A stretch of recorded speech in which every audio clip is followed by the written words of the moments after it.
Tous et bienvenue aux 20h de la télévision du Burkina. Voici les titres. Le Burkina Faso est dans une situation peu reluisante. Les propos sont du Premier ministre qui a présenté ce matin l'état de la nation aux députés du Conseil national de la transition.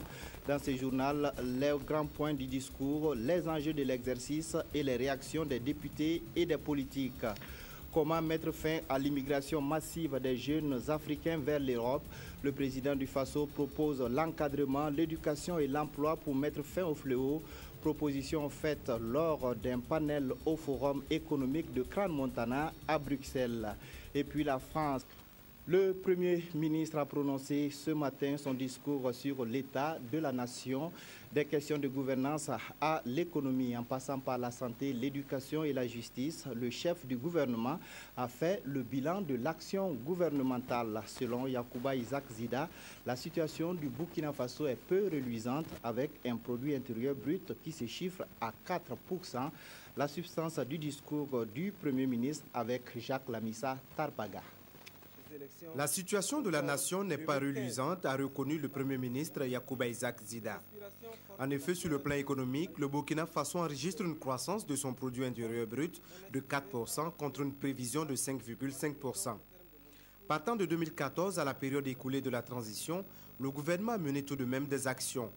Sur le plan politique, institutionnel et juridictionnel, l'on retient la mission phare de la transition qui est l'organisation des élections en octobre prochain. Et pour cela, le contexte de l'insurrection populaire oblige le gouvernement à reporter le vote des Burkinabés de la diaspora, à coupler les élections législatives et présidentielles et à reporter les municipales à janvier 2016. C'est dans cette dynamique qu'un nouveau code électoral a été adopté, mais qui fait toujours polémique.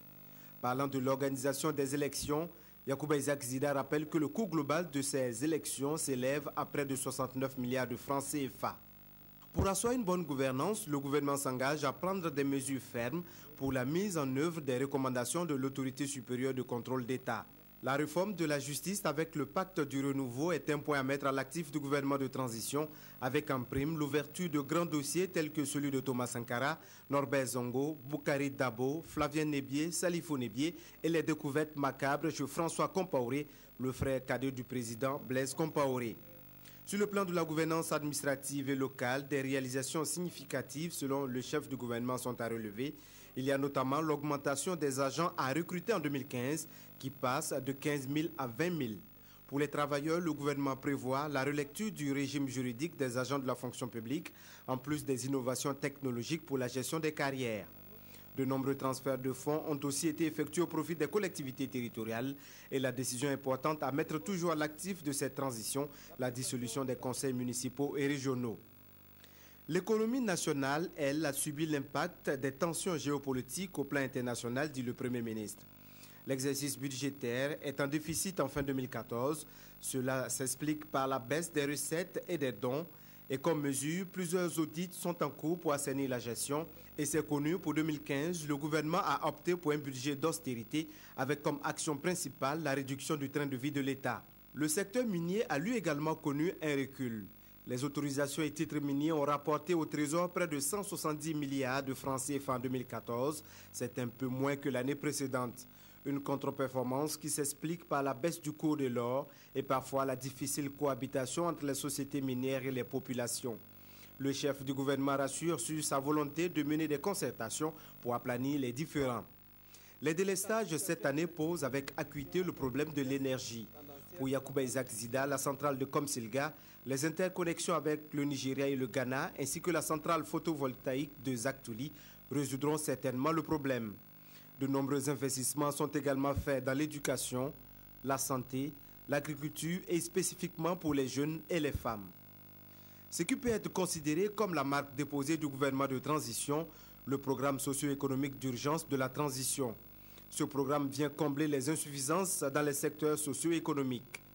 Le Burkina Faso post-insurrectionnel a craint son exclusion des instances internationales et sous-régionales, a relevé Isaac Zida, mais le pays a finalement bénéficié du soutien de la communauté internationale.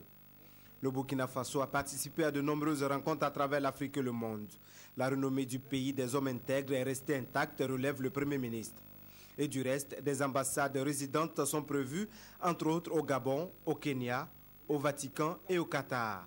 Yacouba Isaac Zida a conclu son discours en rappelant l'enjeu majeur pour le gouvernement de transition, réussir des élections libres, ouvertes, transparentes et apaisées.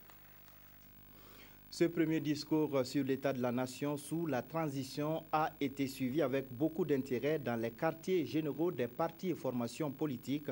Je vous invite à suivre les appréciations de certains leaders politiques. C'est un discours de continuité.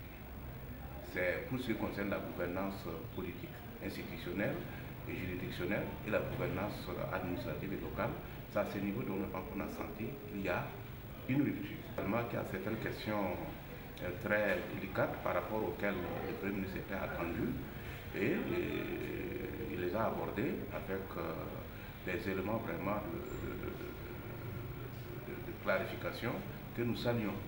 Il y a par exemple l'agenda, la question relative à l'agenda de la transition. C'est le cas des élections.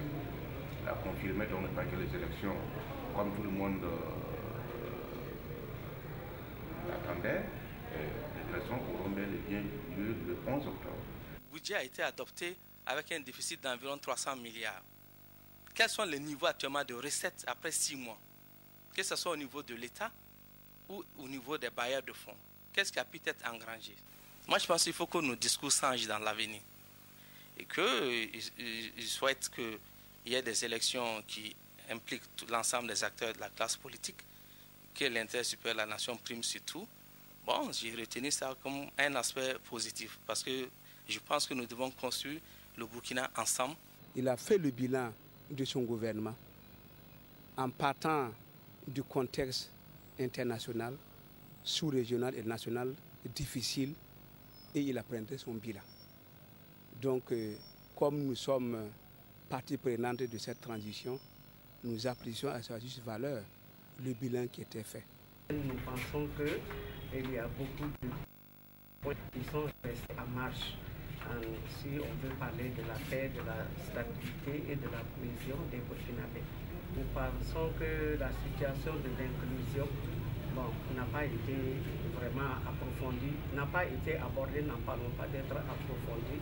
Qu'à cela ne tienne, il n'est jamais tard pour bien faire. C'est un exercice intéressant qui nous permet également de nous projeter par rapport donc, à ces 4 mois de transition qui restent et également d'aborder de façon plus sereine. Des propos recueillis par Issa Lankwande. Ce grand oral du Premier ministre a également été suivi avec intérêt par les députés du Conseil national de la transition et par plusieurs personnalités. Que retiennent-ils du discours du chef du gouvernement, Ini Janine Kambege, a tendu son micro à quelques-uns et voici leur réaction. Son Excellence a fait un exposé sur l'ensemble du dispositif institutionnel. Il a fait donc l'état de la nation. Tous les départements ministériels ont été passés en revue et même qu'il a donné quelques perspectives pour engager le Burkina Faso dans une voie toujours prospère. Il y a un certain nombre de questions qui n'ont pas été relevées en ce qui concerne le rapport sur le RSP, en ce qui concerne la question de l'emploi. Nous souhaiterons savoir quel est l'ajout, quelle est la nouvelle stratégie au cours de la transition que le gouvernement a mis en place. Lorsqu'il dit qu'il s'engage pour des élections transparentes, libres et ouvertes.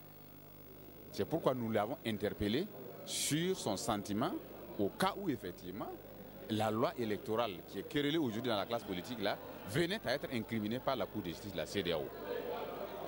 Il n'y a que sur la question de l'élucidation des dossiers de crimes de sang.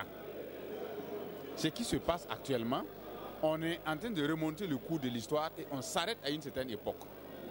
Un fils du Burkina tombé de manière illégale ne vaut pas mieux, ne vaut pas plus qu'un autre fils du Burkina Faso tombé dans des circonstances méconnues.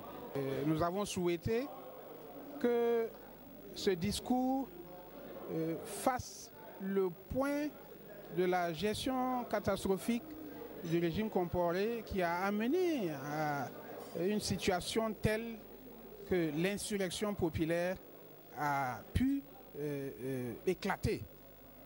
Et nous avons souhaité que dans un deuxième temps, ce discours nous donne à voir les grandes lignes du gouvernement de la transition. qu'ils nous disent quels sont les points forts de cette gestion. Hier, le président du Conseil national de la transition a reçu l'ambassadeur de l'Algérie, la représentante résidente du Fonds des Nations Unies pour la population et une délégation du Conseil économique et social de l'Union européenne. Le point de ces audiences avec Nathalie Savadogo.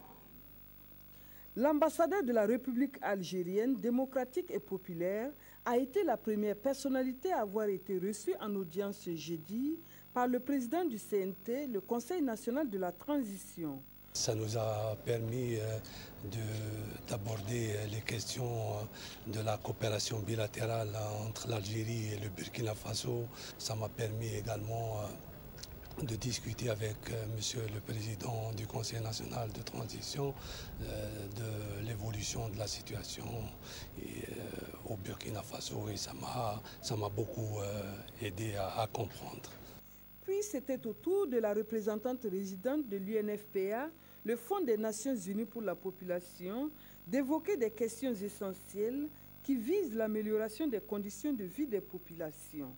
Il y a un certain nombre de thématiques qui sont dans les réflexions au niveau donc du CNT et que nous souhaitons accompagner, notamment les questions de population. Donc nous nous sommes retrouvés en fait sur des questions d'intérêt commun et pour lesquelles nous allons essayer en fait d'avoir une réponse commune de manière à ce que le CNT, bien que ce soit la transition, puisse préparer le prochain Parlement. Le président du CES, le Conseil économique et social, est venu solliciter l'accompagnement du premier responsable du CNT dans les activités qu'il compte mener bientôt avec toute son équipe.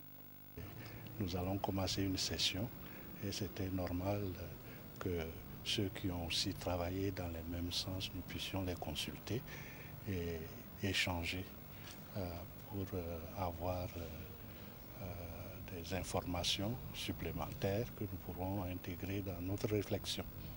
Enfin, le président du Conseil national de la transition s'est entretenu avec une délégation de l'Union européenne. Il y a un appui exceptionnel qui est apporté à la transition, une aide budgétaire qui a été annoncée aujourd'hui pendant la visite du président de la transition à Bruxelles. Ça, c'est l'appui financier qui est important pour permettre de faire face aux échéances et aux obligations. Pour l'ambassadeur, chef de la délégation de l'Union européenne, une partie de la somme sera décaissée dans les semaines à venir. À présent, des échos du séjour du président du Faso à Bruxelles, Michel Kafando, a eu des échanges avec plusieurs personnalités, dont le vice-premier ministre belge chargé des affaires étrangères et le président du Conseil européen. Le point avec nos envoyés spéciaux Alassane Zéo et Simon Gongo. Le président du Faso est venu au palais d'Egmont, dit merci à la Belgique d'avoir repris ses relations avec le Burkina. Mieux, le Royaume annonce une concentration de ses efforts désormais au Burkina. Et c'est un ami que Michel Kafando parle de la transition. J'ai eu l'honneur de lui faire aussi, si vous voulez, l'économie du gouvernement de la transition, les activités que nous menons, le processus que nous avons entamé. Et je lui ai expliqué qu'en tout état de cause, notre souci, c'est de pouvoir arriver à organiser des élections crédibles et transparentes à partir du 11 octobre 2015, qui puissent servir de référence. Sur ces élections, la Belgique compte apporter son aide au Burkina, selon Didier Regners, vice-premier ministre et ministre des Affaires étrangères. Sur la loi électorale, la Belgique a sa position. Sur le caractère inclusif, la volonté, c'est que les élections soient les plus inclusives possibles. Ça signifie que s'il y a des critères qui doivent être déterminés pour refuser des candidatures ou s'il y a des poursuites qui doivent être menées pour des malversations, ça doit se faire en toute transparence. On doit connaître les critères, on doit connaître les mécanismes qui sont en place. Mais je comprends très bien la nécessité de fixer des critères et c'est cela que nous allons aussi accompagner dans les mois qui viennent. Et je crois que ça se passe dans de bonnes conditions pour l'instant, mais le tout est vraiment que ce soit très transparent. Michel Kafando a rencontré le président du Conseil européen. Avec Donald Tusk, les deux hommes ont passé 45 minutes sans révéler le contenu des échanges. Bien avant, le président du Faso est allé voir Mme Federica Mogherini, la haute représentante de l'Union européenne pour les affaires étrangères et la politique de sécurité. sans doute pour parler coopération et transition. Michel Kafando a eu des échanges avec M. Neven Mimika, commissaire en charge du développement à la Commission européenne. Et puis, dans le cadre des travaux du Forum économique de Crans-Montana, le président du Faso a pris part hier à un panel sur l'immigration, un fléau qui a fait ces derniers mois des milliers de morts dans la Méditerranée. Pour le chef de l'État burkinabé, l'éducation, l'encadrement et l'emploi des jeunes peuvent être des solutions aux problèmes. Des précisions avec Alassane Zéo et Simon Gongo. Autour de la table, les panélistes sont appelés à déterminer les causes de l'immigration et d'en trouver les solutions. Federico Mayor, ancien directeur général de l'UNESCO, Colero Preca, président de Malte avec Michel Kafando, ont été appelés à donner chacun en ce qui le concerne l'expérience de son continent. Pour Michel Kafando, l'attrait de l'Occident a un lien avec la publicité négative que des jeunes qui y sont déjà renvoient dans leur pays. Vous avez la question de l'analphabétisme. Vous avez aussi la question de la faillite des systèmes éducatifs. Il y a aussi un problème d'absence ou d'insuffisance d'encadrement des jeunes. Il y a des pays où un effort est fait pour trouver de l'emploi aux jeunes, mais l'encadrement n'est pas là. Il demande des bourses aux pays du Nord pour fixer les jeunes rapatriés. Il préconise aussi la rationalisation de l'aide au développement. Il ne s'agit pas simplement d'envoyer à un pays, bon, si vous voulez, par an, s'ils ont une aide financière, mais il faut aussi aider le pays à rationaliser l'emploi, disons, de cette aide-là. Et surtout à cibler des secteurs qui peuvent être rentables. Et là, moi, je pense qu'il faudra que de plus en plus, justement, ces aides-là soient orientées dans la mise en place de systèmes qui favorisent l'emploi pour les jeunes. Dans la salle, tous sont convenus qu'il faut fixer les jeunes Africains afin d'éviter les noyades dans la Méditerranée. Organe chargé de gérer le contentieux électoral et de proclamer les résultats définitifs des élections, le Conseil constitutionnel renforce les capacités de ses membres. L'enjeu est clair, préparer le terrain en vue des élections générales prévues pour octobre 2015. La formation s'est tenue hier à Bobo-Dioulasso, Rokia Sanou. Statuer sur la constitutionnalité des lois, contrôler la régularité, la transparence et la sincérité des élections, telles sont entre autres les tâches assignées au Conseil constitutionnel. Une lourde responsabilité dans un contexte de transition politique au Burkina Faso que l'institution entend assumer de la meilleure des manières.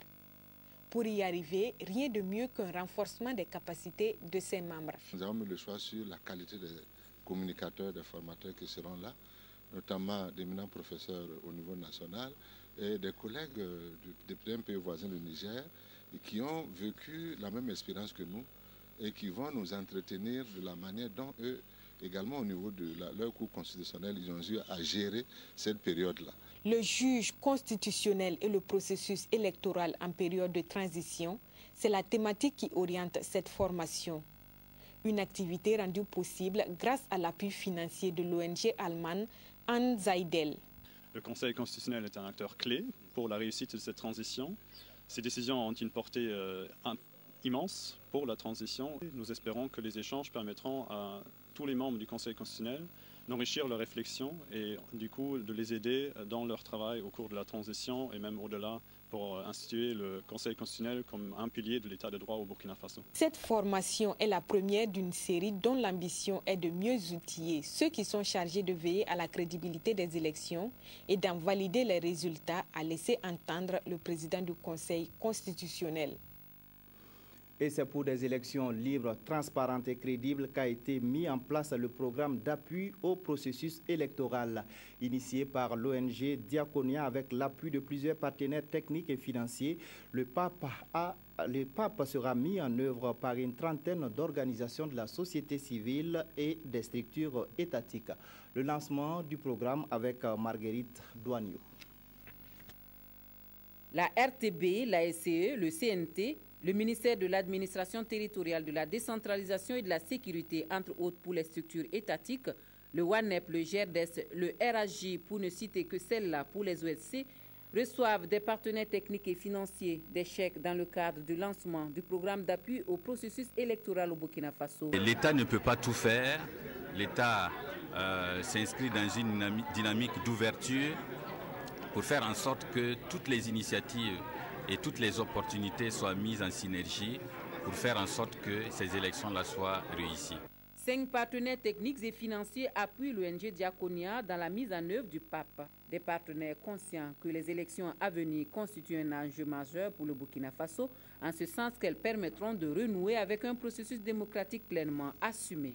Ce que nous souhaitons, c'est effectivement contribuer à un ancrage démocratique, faire en sorte que les élections soient réussies, c'est-à-dire s'agissant d'élections ouvertes dans un contexte tout à fait exceptionnel, que ces élections soient indiscutables. La contribution de la société civile est donc attendue pour la réussite des élections et Diaconia, à travers ce programme, apporte un soutien effectif à ses acteurs sur le terrain de la mobilisation citoyenne. Nous avons une innovation dans ce programme qui est la plateforme automatisée, qui est une plateforme qui permet aux observateurs que nous allons mobiliser au nombre de 3600 de remonter les informations sur cette plateforme. Le PAP couvre la période 2015-2018 et mobilise une trentaine d'organisations de la société civile sur un appui financier de plus de 2,5 milliards de francs CFA.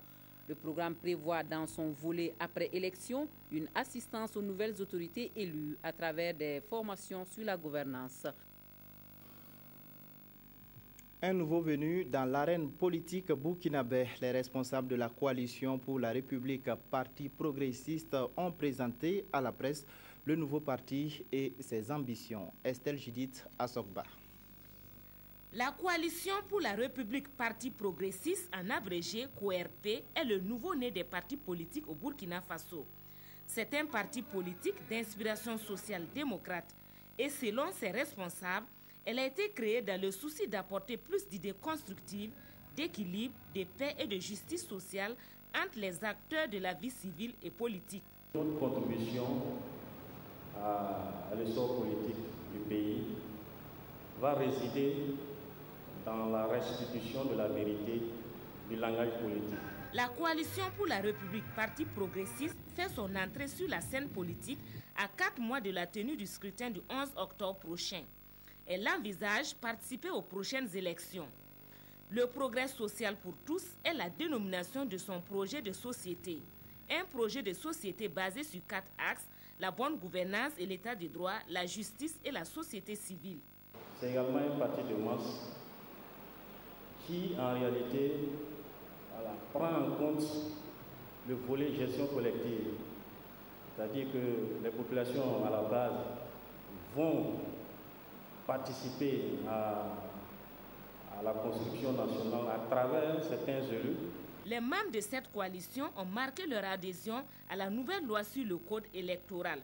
Ils félicitent et réitèrent leur gratitude aux autorités de la transition pour leurs actions qui visent à rassurer la communauté internationale de la légitimité de cette nouvelle loi.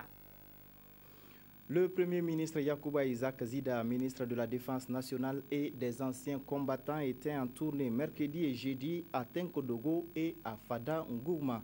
Dans ces deux localités, le chef du gouvernement est allé toucher du doigt les réalités dans lesquelles travaillent les forces de l'ordre sur le terrain. Maxime Zongo.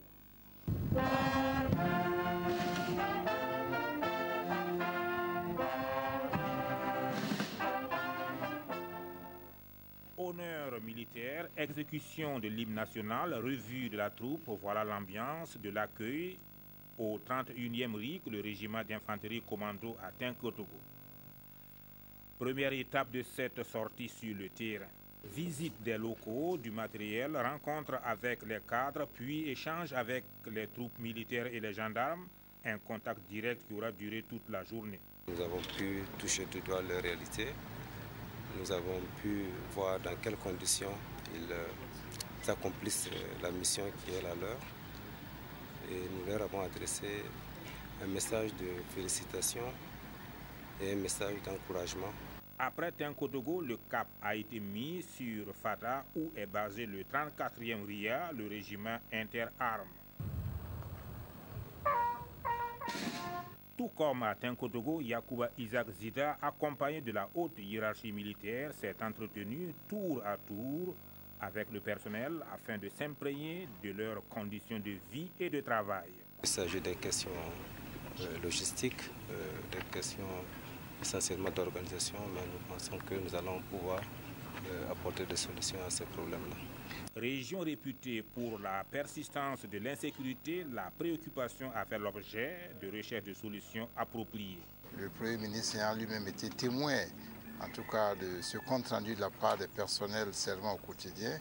Et nous avons l'assurance que des solutions seront trouvées afin de permettre au personnel des forces de défense et sécurité d'assurer leur mission avec beaucoup plus d'efficacité pour assurer la sécurité au profit des populations de la région. Dans les deux localités, le chef du gouvernement, avant de rencontrer les troupes, a tenu à rendre une visite de courtoisie aux autorités coutumières et religieuses. Une démarche, a-t-il précisé, pour les remercier de leur soutien, mais aussi pour solliciter leur accompagnement permanent. À toutes les étapes, des bénédictions en abondance et des prières ont marqué les séances.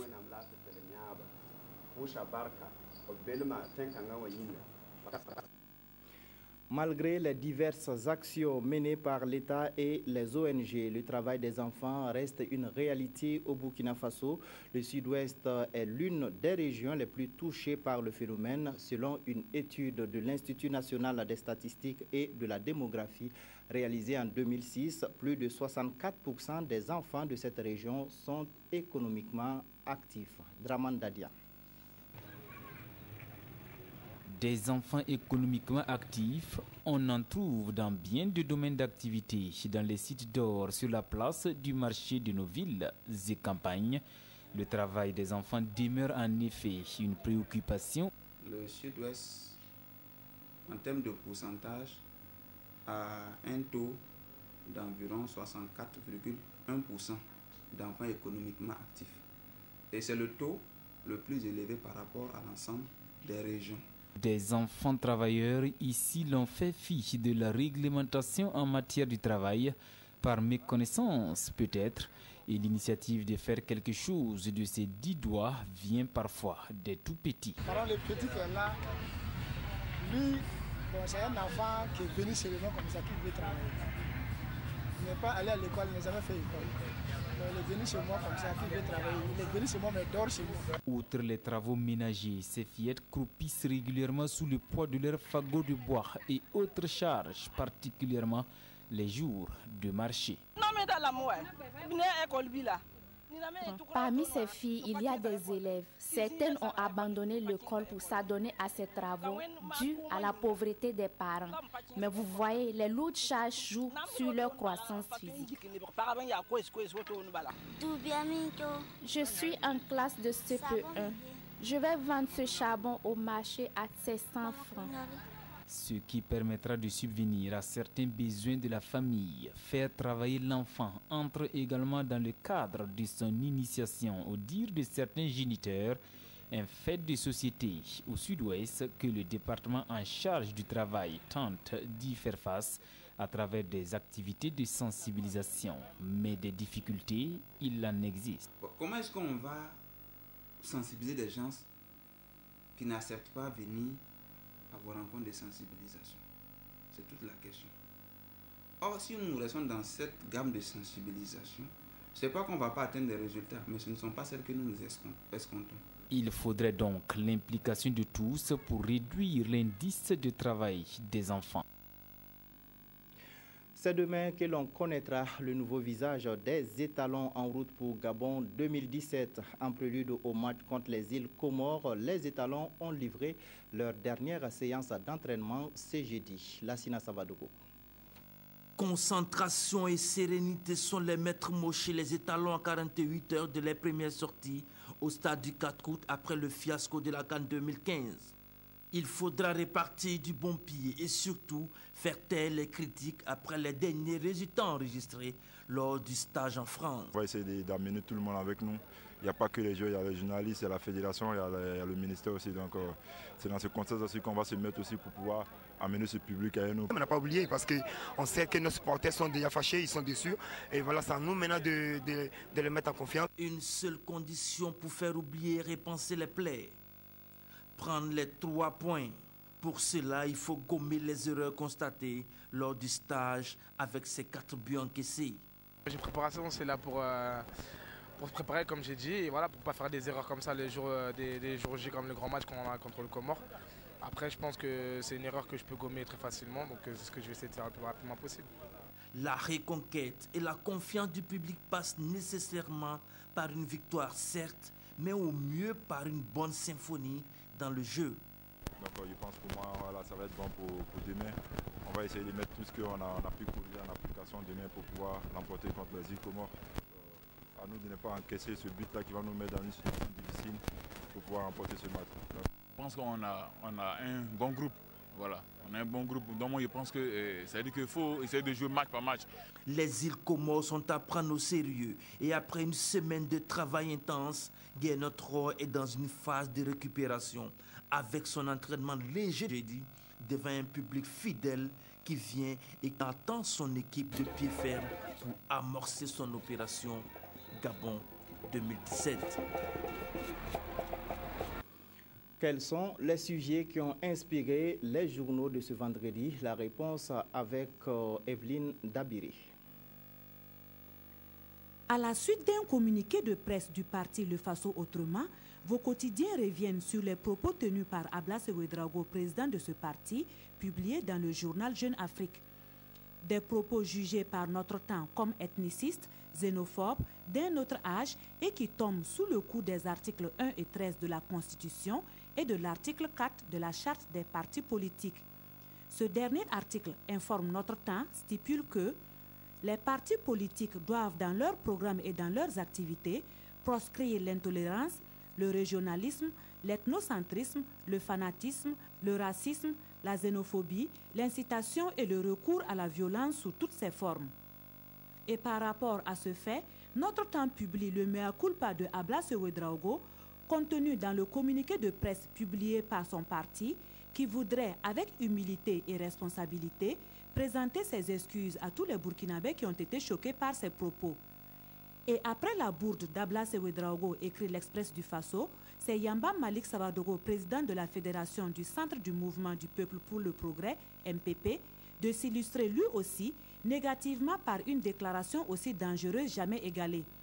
Votre journal Le Quotidien informe que c'est lors de la convention provinciale des commerçants des Yars et marchés du Kadiogo que Yamba Malik Savadogo a dit « L'élection présidentielle est comparable à un combat de boxe, un combat pour lequel Yamba Malik Savadogo demande à ses militants ceci, préparez vos fusils, vos munitions, vos couteaux pour accompagner Roch-Marc Christian Kaboré à Kosiam, rapporte l'Express du Faso. Et notre temps relève le caractère dangereux de ces propos en les comparant à ceux de Laurent Koudou-Gbagbo en 2010. Il interpelle à ce propos le ministre Auguste Denis Barry. Il faut vite mettre fin à cette pratique. Page nationale toujours. Investiture de présidentiable 2015 annonce aujourd'hui au Faso. ZEF le 28 juin, Roch le 5 juillet. Dans votre journal, précision des tournées de ces deux présidents de parti avant leur investiture les jours à venir. Toujours en page politique, naissance d'un nouveau parti. Le pays annonce que le dernier né des partis politiques 100 ans s'appelle la CORP, entendez par là la Coalition pour la République, parti progressiste. Et le président Abdoul Salam Kaboré, ici en photo, précise l'objectif du parti dans Sidoya. C'est la conquête et l'exercice du pouvoir d'État. Voilà qui met fin à cette édition. Merci de votre fidélité. Bonne suite des programmes.